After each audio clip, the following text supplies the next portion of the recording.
우리는 두 주에 걸쳐서 디모데와 에바브로디도 하는 두 인물 함께 묵상했었지요. 서신이 끝날 때 이 서신의 마지막 차원에서 안부와 권면을 하면서 인물들을 언급하기는 하지만 지금 이 흐름은 서신의 마지막 마무리 인사가 아니었다 하는 거 우리가 확인했습니다. 그래서 우리가 빌립보서 2장에서 보았던 교회의 하나됨, 그리고 나를 낮추어 지체를 섬기는 그 섬김의 아주 좋은 본보기로 사례로 이 두 인물을 언급해 주셨다 하는 것 우리가 함께 살펴봤습니다. 우리 이제 3장을 시작하지요. 새롭게 주제가 시작되게 됩니다. 이제 새로운 주제이기는 하지만 또 어떤 면에서는 앞에 있는 주제와 연결 또 반복되는 부분들이 심화되는 부분들이 등장하게 되는데요. 1절을 보시면 끝으로 나의 형제들아 주 안에서 기뻐하라. 너희에게 같은 말을 쓰는 것이 내게는 수고로움이 없고 너희에게는 안전하니라. 끝으로 이렇게 하면서 시작을 했기 때문에 마지막인 것 같지만 사실 서신의 결론은 뒤에 가서 나오고 본론의 마지막 주제가 등장한다, 그런 뜻으로 이해를 하시면 됩니다. 그런데 같은 말을 쓰는 것이 수고로움이 없다, 이렇게 또 말씀을 하셨지요. 뭐가, 어떤 말씀이 앞에 있는 말씀과 같은 말씀인가 찾으실 수 있겠습니까? 같은 말을 쓰는 것이 수고로움이 없다, 바로 앞에 있지요. 주 안에서 기뻐하라. 기쁨이라는 주제는 빌립보서 전체의 아주 중요한 주제이기도 합니다. 또 앞에 2장 18절에서 기뻐하라는 명령을 이미 말씀하셨어요. 그런 점에서 주 안에서 기뻐하라라고 다시 너희에게 말한다, 이런 의미를 담아 말씀하고 계시는 거죠. 왜 이 주제를, 이 명령을 다시 주시는가? 왜 또 말씀하시는가? 그것도 1절에 있습니다. 한번 찾아보시겠어요? 왜 또 말씀하시는가?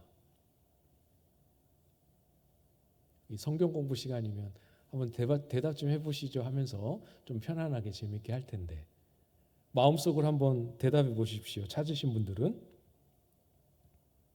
왜 다시 말씀하시지요? 너희에게 안전하니라. 빌립보 교회 성도들의 영적인 건강과 안전을 위하여 한 번 더 말씀하십니다. 정말 그렇습니다. 주 안에서 주님께서 주시는 기쁨을 잃어버리는 것, 이것은 우리의 영적인 건강에 위험 요소가 있습니다. 안전하지 못해요. 주 안에서 기쁨을 얻고 기쁨을 누리며 살아가는 것을 전혀 배우지 못하고 알지 못했다면 우리의 신앙 여정은 위험에 노출되어 있다라는 뜻입니다. 왜 기쁨이 있고 없고 그 자체가 그럴 수도 있는데 왜 기쁨 자체가 우리의 신앙과 경건의 안전을 결정하기도 하고 위험을 결정하기도 하는가?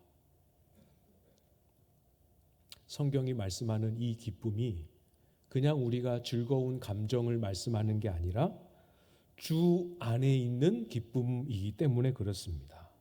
주 안에서 주님이 주시는 기쁨. 주 안에서 기뻐하십시오. 주 안에서 기뻐하는 게 무엇인지 잘 모르신다면 하나님 앞에 기도하며 주 안에 기쁨을 누리도록 간구하시고 주 안에서 기쁨을 얻으며 사는 게 무엇인지 배우고 연습하셔야 합니다. 가장 쉽게 이해할 수 있는 것, 주님 그분 자체가, 그분의 얼굴을 배우는 것이 우리의 기쁨이고 우리의 즐거움입니다. 주님이 우리의 기쁨이기 때문에 주님을 부르는 자체도 우리에게 기쁨이요, 주님을 찾고 또 주님에 관하여 듣고 주님에 관하여 읽는 그 자체도 우리에게 즐거움이 되지요. 여기에서부터 시작하시면 됩니다. 물론 이 기쁨이라고 할 때 우리가 무언가 많은 것을 소유하거나 얻을 때 얻는 기쁨도 있습니다. 그게 뭔지는 뭐 잘 아실 거예요. 내가 계획을 세우고 열심히 노력해서 그 목표를 성취하는 기쁨도 기쁨의 한 종류로 있습니다. 이 설교를 준비하면서 이렇게 좀 인터넷을 찾아봤더니 기쁨에 대하여 뇌과학자들이 설명하기로는 도파민과 세로토닌이 분비될 때 그때 사람은 기쁨을 느낀다. 이렇게도 설명하더라고요. 이 기쁨의 내용을 무엇이라 설명하든 세상에도 기쁨을 주는 것들이 있습니다. 누릴 수 있지요? 그 기쁨도 어떤 면에서 필요합니다. 그렇지만 성도는 저와 여러분 같은 물과 성령으로 거듭난 사람은 주 안에서 주님이 주시는 기쁨이 무엇인지도 알아야 합니다. 주님이 주시는 기쁨도 맛보고 누리는 삶을 살 수 있어야 합니다. 왜 그러냐 하면 주님이 주시는 기쁨을 알아야만 우리 인생에 피할 수 없는 눈물 골짜기를 지날 때 믿음을 지키고 인내하며 통과할 수 있기 때문에 그래요. 주 안에 기뻐함을 알아야 고난을 이기고 끝까지 믿음을 지켜낼 수 있습니다. 그래서 사도는 주 안에서 기뻐하라 이 말씀을 다시 한번 기록하는 것으로 빌립보 교회 성도들의 영적인 안전을 도모하고 기대하는 것이지요. 여러분도 경험해 보셔서 아실 거라 생각이 됩니다. 어려움에 딱 처했을 때 그 어려움과 그 어려움의 원인을 계속 바라보고 그것만 계속 묵상하면 어떻게 되는지 경험해 보셨습니까? 계속 그것만 들여다보면 사람의 영혼이 메말라요. 고통스럽습니다. 점점 더 고통은 깊어집니다. 그렇지만 이것도 해보신 분들이 많이 있으시기를 기대하며 말씀드리는데요. 고난 중에도 갈등 중에도 시련과 어려움 중에도 할 수 있는 한 힘을 내어 기도의 자리에 나아가 우리 주님을 부르고 주님을 찾고 주님을 바라볼 때 어떻게 됩니까? 조금씩이지만 시간이 좀 걸리기도 하지만 우리의 영혼이 살아나게 되지요. 조금씩 나의 삶에 찾아온 이 어려움을 인내할 수 있는 힘을 얻게 됩니다. 주님과 동행하는 그 자체만으로도 주님이 나와 함께 하고 계시는구나 하는 것을 인식하고 깨닫는 것만으로도 견딜 수 있고 또 할 수 없었던 앞으로 한 발자국 나아갈 수 있는 힘과 의지가 생겨나게 되지요. 그래서 주님 안에 거할 때 주님을 바라고 의지할 때 우리를 방주로 노아를 데려가듯이 우리를 데려가시지요. 그 인내가 쌓이고 쌓여서 인내의 열매를 거두는 자리로 저와 여러분을 데려가십니다. 토요일 날 오전에 우리 사역자들과 함께 회의를 합니다. 이렇게 기도 제목도 이렇게 들어보고 삶의 형편도 들어보고 하는데 다들 크고 작은 어려움들이 있으시더라고요. 그래서 야고보서 1장 2절 말씀을 나누었습니다. 야고보서 1장 2절 말씀에 이렇게 말씀하는데요. 내 형제들아 너희가 여러 가지 시험을 당하거든 온전히 기쁘게 여기라. 시험을 만날 때 기쁘게 여기라 이렇게 말씀합니다. 어렵지요? 쉽지 않게 느껴지시죠? 시험을 당하는데 어떻게 기쁘게 여길 수 있습니까? 우리가 그리스도 안에 있어 보면 그리스도를 부르고 그리스도와 동행하고 그리스도와의 사귐 속에 함께 걷는 걸음을 걸어보면 압니다. 그리스도 안에 서서 시험을 바라만 보아도 달라 보입니다. 그리스도 안에 서서 지금 내가 발딛고 있는 현실을 바라보기만 해도 달라 보입니다. 이것이 기쁨이지요. 기분 좋은 감정을 느낄 때만 기쁨이다 이렇게 말할 수 있는 것이 아닙니다. 어려움 속에 그 어려움을 받아들이고 그 어려움을 감당하고 이길 수 있는 힘이지요. 어떻게 그럴 수 있습니까? 우리가 그리스도 안에 거하는 믿음이 저와 여러분의 인내를 만들어내기 때문이지요. 그리고 그 인내가 저와 여러분으로 하여금 주님이 기뻐하시는 모습으로 온전하게 우리를 빚어갑니다. 그것이 주 안에서 누리는 기쁨이지요. 그래서 제가 야고보서 1장 2절 말씀을 읽어드렸지만 거기 바로 이어지는 3절 4절 말씀에 이렇게 말씀합니다. 이는 너희의 믿음의 시련이 인내를 만들어내는 줄 너희가 알미라. 인내를 온전히 이루라. 이는 너희로 온전하고 구비하여 조금도 부족함이 없게 하려 함이라. 기억하십시오, 여러분. 당장은 눈물의 씨앗을 뿌리는 시간으로만 여겨질지라도 우리에게는 기쁨으로 단을 거둘 약속이 있습니다. 알고 계시죠? 약속만 있는 게 아니에요. 약속도 있지만 울며 씨를 뿌리러 나가는 자와 동행하시는 그 과정을 함께 하시고 그 과정을 인도하시며 우리의 힘과 지혜가 되어주시는 우리와 동행하시는 주님이 우리와 함께 하십니다. 여러분의 삶의 걸음걸음마다 이 은혜를 꼭 맛보고 누릴 수 있기를 간구합니다. 주 안에 기뻐하는 삶을 위해서 빌립보 교회 성도들이 해야 될 것이 있었습니다. 우리도 마찬가지죠.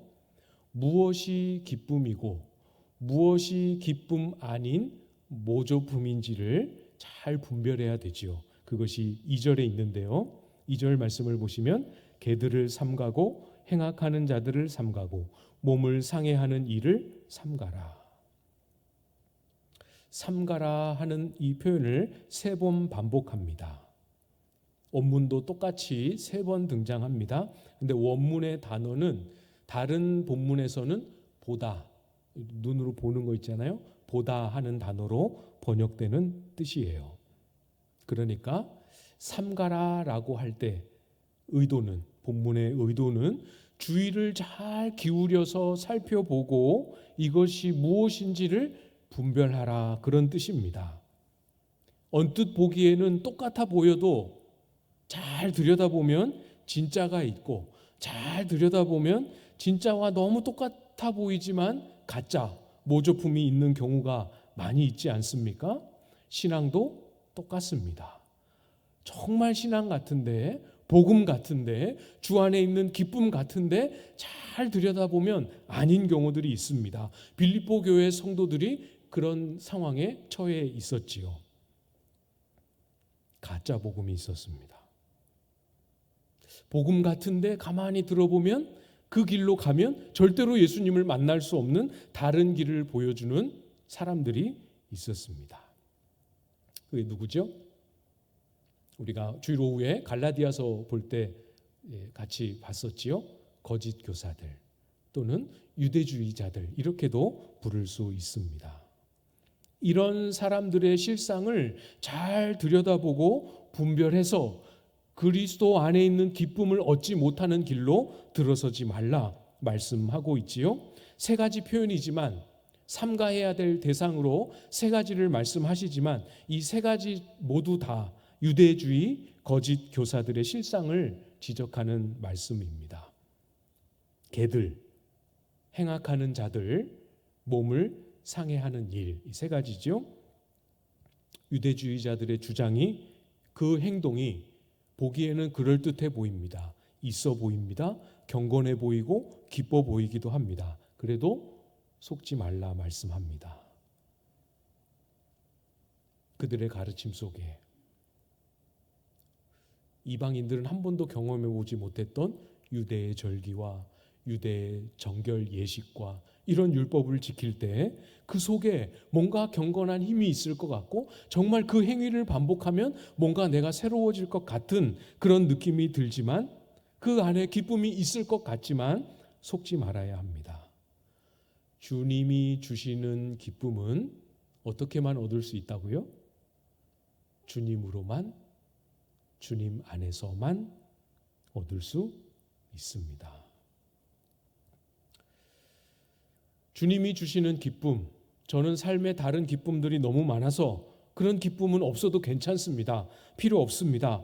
그렇다면 모르겠지만 주님이 주시는 기쁨이 무엇인지 나도 알기를 원한다면 누구도 예외 없이 그리스도 안으로 들어가야 합니다. 그리스도 안에서만 얻을 수 있습니다. 그리스도와 동행하는 삶이 실제로 이루어지는 동안에만 그 기쁨을 맛볼 수 있습니다. 그러나 본문의 유대주의자들은 그리스도께로 가는 길을 잘못 선택했어요.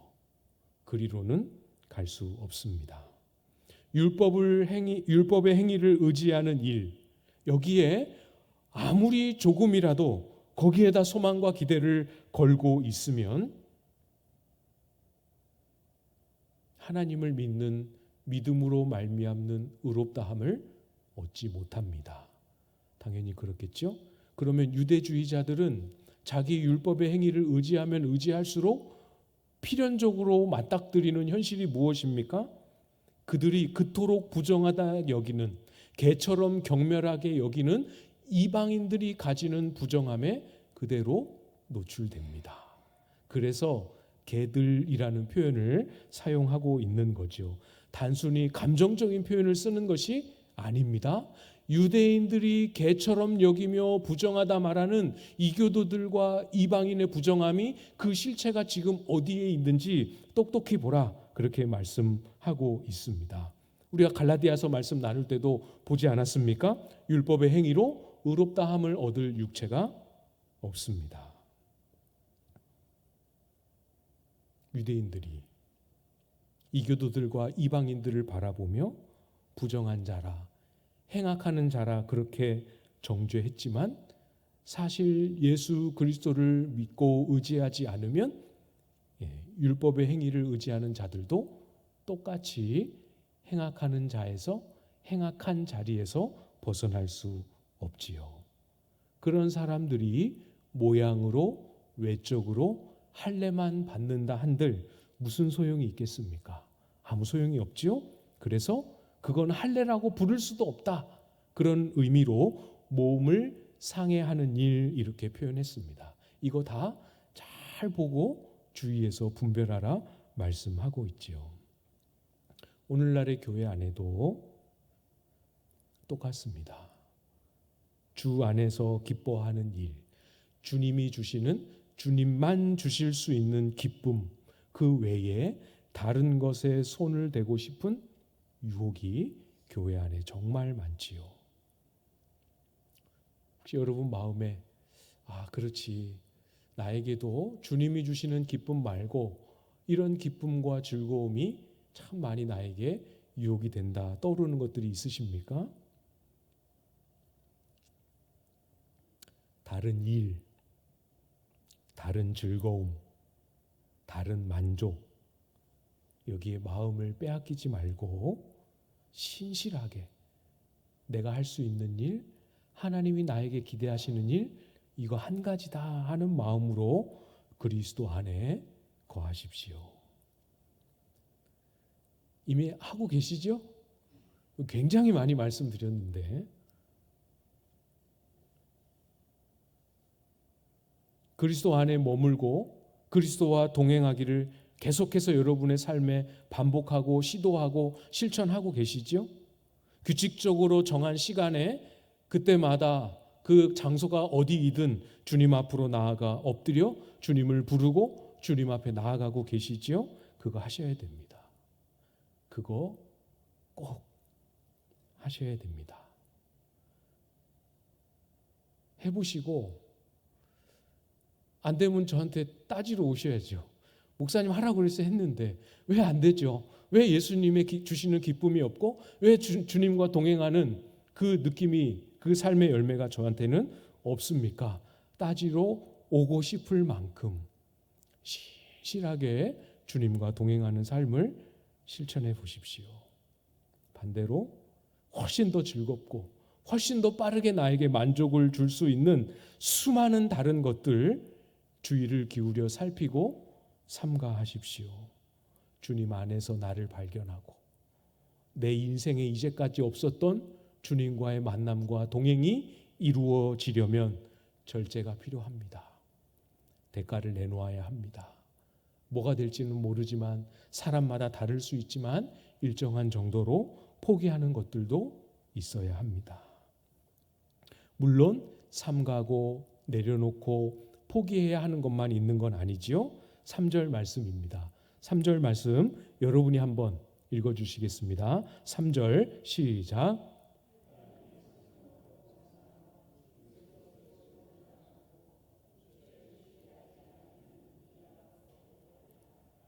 아멘.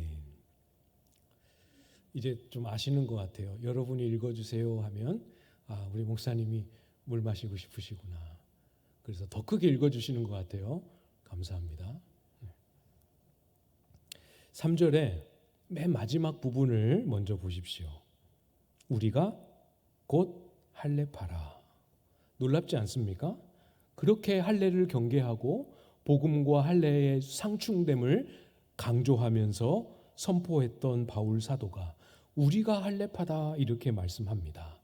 어떤 맥락과 의도인지도 짐작하실 것 같아요. 진정한 할례파, 성경이 말씀하시는 진정한 할례의 백성이 무엇인지를 선포하고 있는 거죠. 성경의 전체 구속 역사와 예수 그리스도의 복음까지 포함하는 성경이 말하는 진짜 할례가 무엇인가를 가르쳐주고 계시는 겁니다. 구약에서 할례를 명하실 때 그 할례는 그냥 하는 게 아닙니다.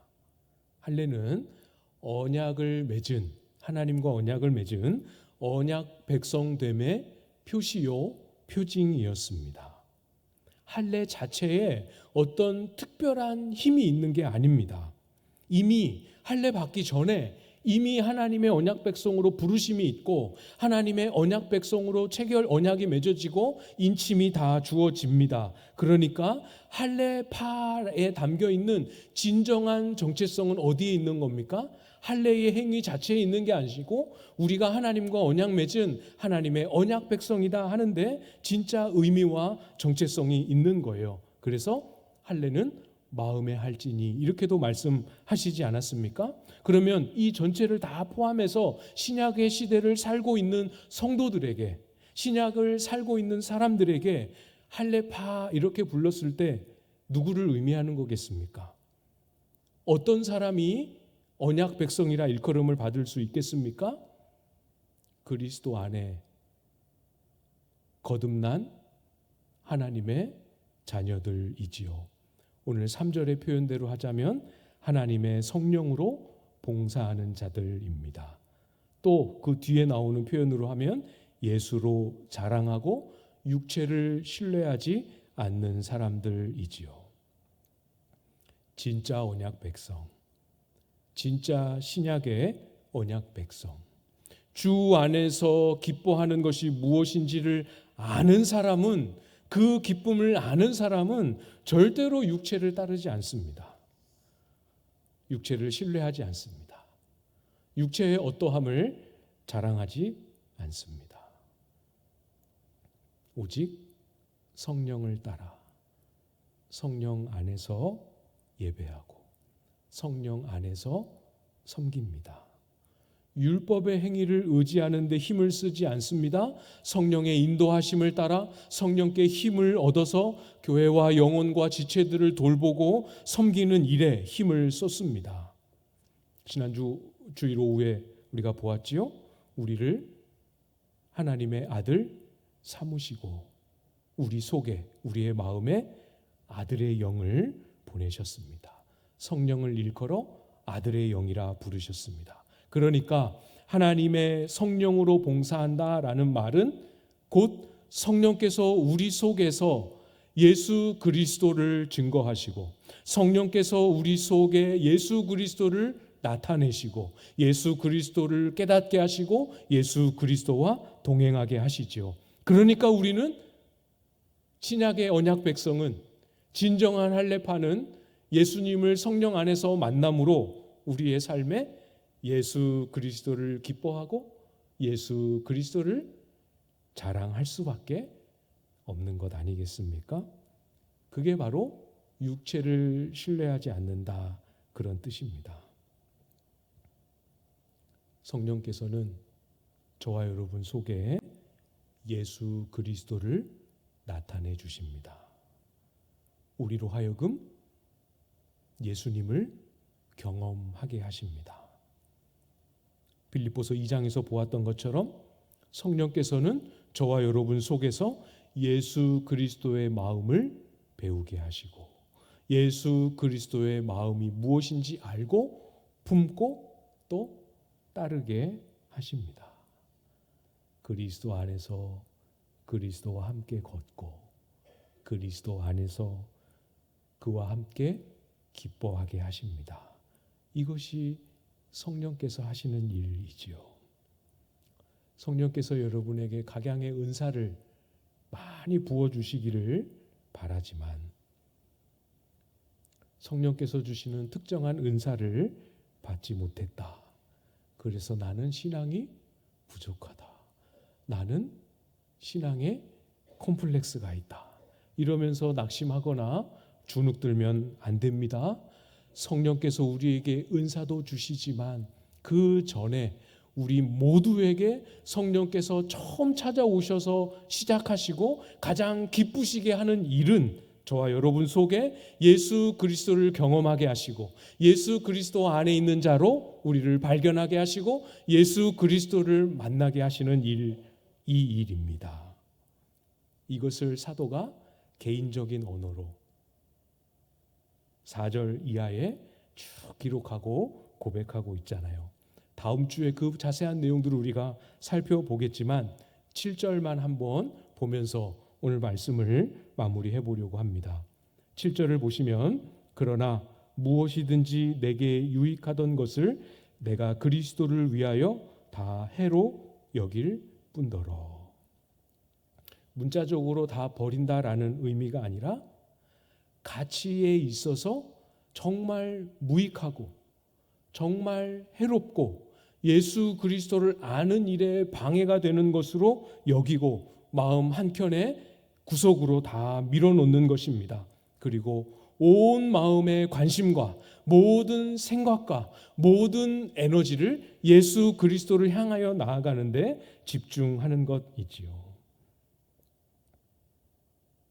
해보십시오. 꼭 이 말씀을 기억하고 실천해 보십시오. 그리스도를 위하여, 그리스도를 자랑하기 위하여, 그리스도 안에서 내 인생과 존재를 새롭게 발견하기 위하여 내가 좋아했던 모든 것을 해로운 것으로 마음에 정하며 주님 앞에 서 보십시오. 그것이 실제로 해로운 것이 아니라 할지라도 해롭게 여기며 그런 마음으로 주님을 바라보십시오. 주님을 그 마음으로 바라볼 때 예수 안에 있는 기쁨이 무엇인지, 예수 안에서 열리는 세상이 무엇인지 저와 여러분에게 경험하게 해 주실 것입니다. 진실로 주를 위하고 주를 사랑하는 마음으로 나에게 주신 것들을 잠시라도 해로 여기며 갈급한 마음으로 주님 앞에 서서 주 안에 기뻐하는 삶을 살아가는 그런 저와 여러분들 다 되실 수 있기를 주님의 이름으로 축복합니다.